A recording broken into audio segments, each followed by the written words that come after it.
حضور اقدس صلی اللہ علیہ وسلم نے یہی بتایا. آپ نے فرمایا 100 کوڑے مارنے تھے اور بلایا جائے گا اور اللہ اس سے کہے گا تم نے 101 کیوں لگائے تھے؟ وہ کہے گا کہ پروردگار لوگ باز نہیں آتے تھے، لوگ ٹھیک نہیں ہوتے تھے. اللہ اس سے کہیں گے کہ انت احکم بہم منی، تو میرے بندوں کو مجھ سے زیادہ جانتا تھا کہ ان کی فطرت کیا ہے. ایک کو اور بلائیں گے، اسے کہیں گے تم نے 99 کیوں لگائے؟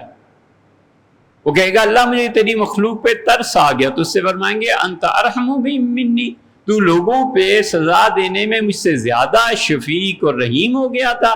تو رہا فی النار، اللہ کہے گا دونوں کو جہنم میں پھینکو. جن لوگوں کی زندگیاں قانون کے خلاف گزرتی ہیں نا، اور جو قانون کے خلاف چلتے ہیں، انہیں اچھی طرح سوچ لینا چاہیے کہ بظاہر ان کے جوں نہیں رینگتی کان پہ، لیکن اللہ کے ہاں یہ چیزیں مصیبت میں ڈال دیں گی.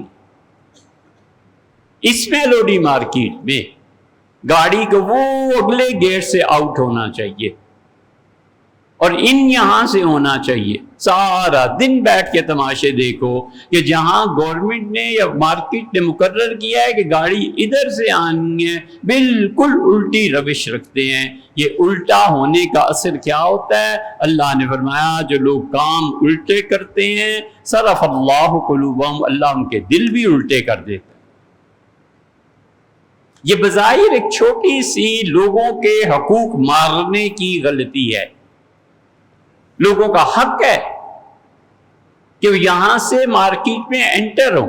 اب یہ صاحب گاڑی لیے چلے آ رہے ہیں، اس کو رکنا پڑ رہا ہے، ایمرجنسی ہے، کچھ ہے، تمہارا حق کیا بنتا ہے کہ اس قانون کو توڑو جو قانون مرتب کیا گیا ہے. یہ اسی طرح چھوٹے چھوٹے قوانین توڑنے کے بعد دل ٹیڑھا ہو جاتا ہے، اور جب دل ٹیڑھا ہو جاتا ہے تو فطرت پر اثر کرتا ہے، اور فطرت ٹیڑھی ہو جاتی ہے تو فطرت کے ٹیڑھے پن میں سب سے بڑا عیب جو پیدا ہوتا ہے وہ غصے پہ قابو نہیں رہتا. جس انسان کی فطرت جتنی بگڑی ہوئی ہوگی وہ اپنے غصے کے بارے میں اتنا ہی خدا سے بے خوف ہو. یہ فطرت بگڑتی ہے اندر کہ کیا ہے فٹ پاتھ توڑ کے نکل جاؤ، کیا ہے یار ادھر سے موٹر سائیکل نکالو. اسے نہیں معلوم کہ جو قانون مقرر ہے تم اس کے خلاف بولو کہ یہ قانون نہیں ہونا چاہیے. گورنمنٹ کو کچھ کہو، نظام کی تبدیلی کی بات کرو، تم اسی قانون کو توڑتے. اللہ کا ایک قانون ہے کہ مسجد پہ نہیں تھوکا جائے گا، مسجد گندی نہیں کی جائے گی. حضور اقدس صلی اللہ علیہ وسلم مسجد کی دیوار کے پاس سے گزرے اور آپ نے دیکھا تھوک کا اثر مسجد نبوی کی دیوار پہ ہے. حضور صلی اللہ علیہ وسلم اتنے ناراض ہوئے، فرمایا کوئی چیز لاؤ جس سے اسے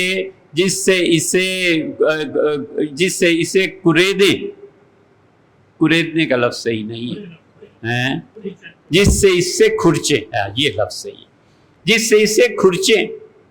تو رسول اللہ صلی اللہ علیہ وسلم کو ایک پترا پیش کیا گیا، آپ نے اسے کھرچا، پھر خوشبو اس پہ لگائی اور آپ نے سخت ناراضگی کا اظہار فرمایا کہ ایسا بدتمیز ہے جسے یہ بھی تمیز نہیں ہے کہ کہاں تھوکنا ہے اور کہاں نہیں تھوکنا.